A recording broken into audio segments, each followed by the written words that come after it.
Hola chicos, un gusto poder saludarlos nuevamente. Espero que todos se encuentren muy bien en casa, junto a sus familiares y seres queridos. En esta ocasión vamos a hablar un poco sobre las medidas de dispersión. Además vamos a resolver algunos ejercicios en donde se apliquen estos conceptos. Comencemos. Bien, vamos a hablar un poco sobre las medidas de dispersión. Estas medidas o parámetros estadísticos muestran la variabilidad en la distribución de los datos. En la clase anterior trabajamos lo que son las medidas de tendencia central, como por ejemplo la media, la mediana y la moda, pero ellas solo describen el centro de los datos y no nos dicen nada acerca de la dispersión o de la separación que hay entre ellos. En ocasiones es muy importante conocer qué tan dispersos o separados se encuentran los datos, y esto se consigue con la medida de dispersión o variabilidad. Por ejemplo, en la siguiente imagen tenemos tres muestras con diferentes medidas de dispersión con respecto al centro. Y si observamos y las comparamos, la primera muestra es la que tiene los datos más dispersos y la tercera es la que tiene los datos menos dispersos.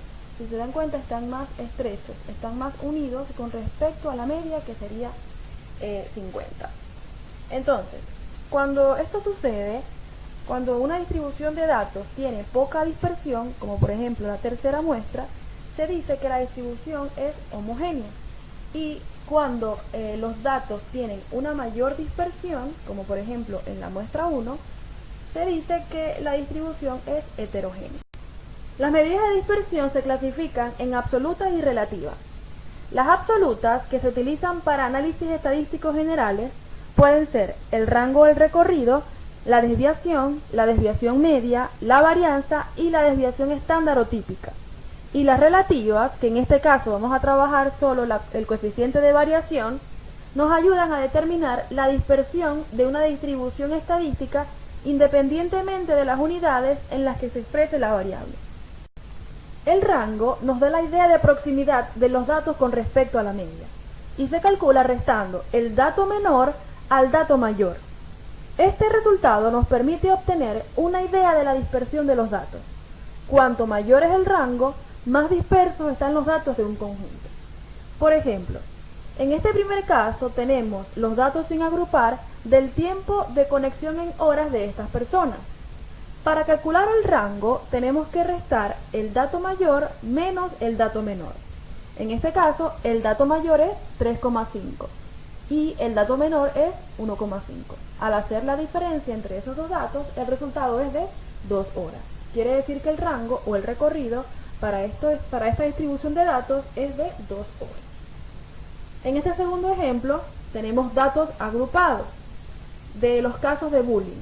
Tenemos los intervalos de edades y tenemos el número de alumnos afectados por cada intervalo, que en este caso sería la frecuencia de cada intervalo. Como podemos observar, los datos están ordenados de menor a mayor. Por tanto, es mucho más sencillo calcular el rango. Lo que tenemos que hacer es restar el dato mayor, que en este caso sería 15, menos el dato menor, que en este caso sería 10. Y el resultado sería 5. Es decir, que el rango o el recorrido para esta distribución de datos es igual a 5. La desviación de una variable x con respecto a su media aritmética está dada por la fórmula d, que va a ser igual a x sub i menos x. Es decir, la diferencia entre el dato y la media de estos datos. Esta desviación nos informa lo alejado o cerca que está un dato de los demás datos del conjunto. Por ejemplo, en un partido de baloncesto se tiene la siguiente anotación de los jugadores de un equipo. Calcular la desviación respecto a la media de las puntuaciones de los jugadores del equipo. Lo primero que tenemos que hacer es calcular la media de estos datos, puesto que para calcular la desviación esto es un requisito. Entonces, calculamos la media de estos datos haciendo la sumatoria de cada uno de ellos entre la cantidad total de datos, que en este caso son 9. El resultado obtenido es 10.22. Ahora, en el siguiente paso, tenemos resumido en una tabla todas las puntuaciones y la diferencia entre cada una de las puntuaciones con la media aritmética obtenida. Vamos a analizar los resultados obtenidos comparando el resultado obtenido con la puntuación menor y el resultado obtenido con la puntuación mayor. Con la puntuación 0, la desviación fue de 10,22 negativo. Y con la puntuación 38, la desviación fue de 27,78. ¿Pero qué quiere decir que este resultado sea negativo y este sea positivo? Cuando la desviación es negativa, quiere decir que esos datos o ese valor está por debajo de la media. Y cuando la desviación es positiva, quiere decir que ese valor o ese resultado de la desviación está por encima de la media. El valor absoluto de estos valores representan qué tan lejos se encuentran esos valores con respecto a la media, es decir, con respecto a 10,22. Por su parte, la desviación media, que se representa con este símbolo, corresponde a la media aritmética de los valores absolutos de las desviaciones, x sub i menos x, lo que hicimos en el ejercicio anterior, de los n datos. Por ejemplo, ¿cuál es la desviación media para el conjunto de datos 4, 22, 10 y 8? Si se dan cuenta, estos datos no son agrupados. Entonces, lo primero que tenemos que hacer es calcular la media aritmética de estos datos. Ya sabemos cómo calcular la media aritmética, tenemos que sumar cada uno de esos datos y dividirlo para la cantidad total que se tiene. Por ejemplo, sumamos 4 más 22 más 10 más 8, eso es 44, y lo dividimos para la cantidad de datos que se tiene. En este caso tenemos 1, 2, 3, 4 datos. 44 entre 4 es igual a 11. 11 es la media aritmética de estos datos. Ahora, ¿qué tenemos que hacer? Calcular las desviaciones. Eso es restar el valor absoluto de cada dato con el promedio. 4 menos 11, que va a ser igual a menos 7. El valor absoluto de menos 7 es 7. Y así vamos. 22 menos 11 es igual a 11. El valor absoluto de 11 es 11. Y así con cada uno de los datos. Tenemos entonces que, por último, sumar todos los resultados anteriores. 7 más 11 más 1 más 3. Y dividirlo por la cantidad de datos obtenidos de la desviación media. Sumamos 7 más 11 más 1 más 3 es igual a 22, y al dividirlo para la cantidad de datos, que es 4, tenemos entonces que 22 dividido entre 4 es igual a 5,5. La desviación media para este conjunto de datos es de 5,5. El procedimiento realizado para calcular la desviación media en un conjunto de datos no agrupados se resume en esta fórmula. Pero, ¿qué hubiese pasado si los datos estuvieran agrupados? Cuando los datos están agrupados, la desviación media, tendríamos que cambiar entonces este x sub i por la marca de clase de ese intervalo. ¿Cómo se calcula la marca de clase? Sumando el límite superior con el límite inferior y dividiéndolo entre 2. Luego, a esa marca de clase le restamos la media aritmética y a esa diferencia en valor absoluto le multiplicamos la frecuencia. Así, tenemos que hacer el procedimiento con cada uno de los intervalos. Esa sumatoria la vamos a dividir entonces para el total de datos que se tiene en la muestra. La varianza, que se representa con esta letra griega llamada sigma elevado al cuadrado, corresponde a la media aritmética de los cuadrados de las desviaciones de los n datos y se expresa en unidades cuadradas. Cuando son datos no agrupados, tenemos que utilizar esta fórmula, y cuando son datos agrupados utilizamos esta fórmula, donde x sub i es la marca de clase del intervalo en caso de que sean datos agrupados. Si no son datos agrupados, simplemente va a ser nuestro x sub i, que va a ser un dato. Esta x con esta rayita arriba es la media aritmética de la variable, o el promedio. F va a ser la frecuencia absoluta del intervalo en el caso de datos agrupados, y n es el número total de datos. Entonces, vamos a seguir el ejemplo que trabajamos con la desviación media, en donde para calcular la varianza también nos piden la media aritmética. Y ya eso lo teníamos calculado, el resultado era 11. La media aritmética de este conjunto de datos no agrupados es 11. Ahora, tenemos que restar el valor absoluto de cada uno de los datos con el promedio. Eso también ya lo teníamos hecho en el ejercicio anterior. Ahora, ¿cuál va a ser la diferencia?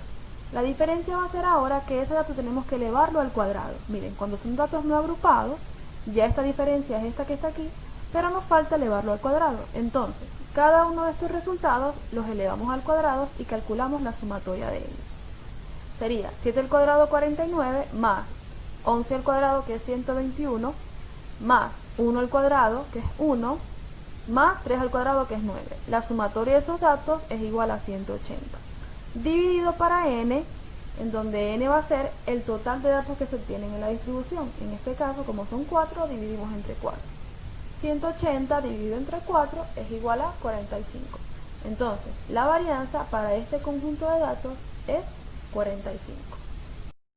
Luego, la desviación estándar se obtiene extrayendo la raíz cuadrada de la varianza. Recordemos que en el ejercicio anterior el resultado de la varianza fue 45. Entonces, al calcular la raíz cuadrada de 45, el resultado obtenido es 6,708. Dos cosas que quiero recalcar. La primera, si se dan cuenta, el símbolo con el que se representa la desviación estándar también es la letra griega sigma con la que se representa la varianza, pero la diferencia es que la varianza está elevado al cuadrado, es decir, que la unidad que acompaña al resultado de la varianza también va a estar elevado al cuadrado. Si por ejemplo fueran 45 años, esto va a ser igual a 45 años elevado al cuadrado. Lo segundo es que si a mayor dispersión, mayor va a ser el valor de la varianza, y a menor dispersión, menor va a ser el valor de la varianza. Si nosotros ordenamos estos datos que se nos presentaron al principio del ejercicio en una recta numérica, podemos observar que estos datos están estrechamente agrupados, pero este dato está disperso, está un poco alejado de los demás datos. Entonces eso hace que la muestra sea dispersa y por eso nos arrojó un valor alto en la desviación estándar. El resultado entonces para la desviación estándar de esta distribución de datos va a ser igual a 6,708. Por último, vamos a hablar sobre el coeficiente de variación. Este coeficiente permite realizar comparaciones entre conjuntos con respecto a la dispersión de sus datos e incluso entre variables que se miden con diferentes unidades de medida. Matemáticamente corresponde al cociente entre la desviación estándar y la media aritmética. Para expresar el coeficiente de variación en porcentaje solo basta multiplicar el resultado obtenido por 100. Con respecto a su interpretación, mientras menor sea el coeficiente de variación, el conjunto es más homogéneo, es decir, los datos son más parecidos entre sí. Y mientras mayor sea el coeficiente de variación, el conjunto es más heterogéneo, es decir, los datos se diferencian más entre sí. Por ejemplo, utilizando el coeficiente de variación, vamos a determinar cuál de los dos conjuntos es más homogéneo, si el conjunto X o el conjunto Y. Recuerden que para calcular el coeficiente de variación necesitamos la desviación estándar y necesitamos el valor absoluto del promedio. Entonces, si comenzamos con la desviación estándar, para ello tenemos que calcular también la varianza. Y la varianza para datos no agrupados es igual a sigma elevado al cuadrado, que va a ser igual a los X menos el promedio de las X elevado al cuadrado, dividido para n, que va a ser el número total de datos. Recuerden que nuestras X van a ser cada uno de estos datos que se tienen en la distribución. Para calcular la varianza necesitamos calcular la media aritmética o promedio de cada uno de los conjuntos. Entonces, calculamos la media aritmética del conjunto X sumando cada uno de los datos y dividiéndolos para su cantidad, que es 10. Resolviendo esto, el resultado es 120. Tenemos entonces que la media para el conjunto X es igual a 120. Y la media para el conjunto Y va a ser igual a 3. Como ya tenemos el valor de la media para cada uno de los conjuntos, entonces comenzamos calculando la varianza para el conjunto X, recordando que la media del conjunto X es igual a 120. Reemplazando los datos en la fórmula, tenemos entonces que restar cada uno de los X sub Y, en este caso van a ser cada uno de estos datos, menos la media, que es 120, y ese resultado elevarlo al cuadrado. Por ejemplo, 203, que es el primer valor, menos 120, que es la media, elevado al cuadrado, restamos 203 menos 120 y el resultado se eleva al cuadrado, el resultado obtenido es 6.889. Así vamos a hacer con cada uno de los datos de la muestra, del conjunto X. Luego sumamos todos esos resultados y los dividimos para 10, puesto que tenemos 10 datos en el conjunto X. El cociente de de este conjunto X va a ser igual entonces a 8373,6. Luego vamos a hacer lo mismo para calcular la varianza del conjunto Y, recordando que la media del conjunto Y es igual a 3. Entonces restamos cada uno de los datos del conjunto Y con el promedio, que fue 3, y el resultado lo elevamos al cuadrado.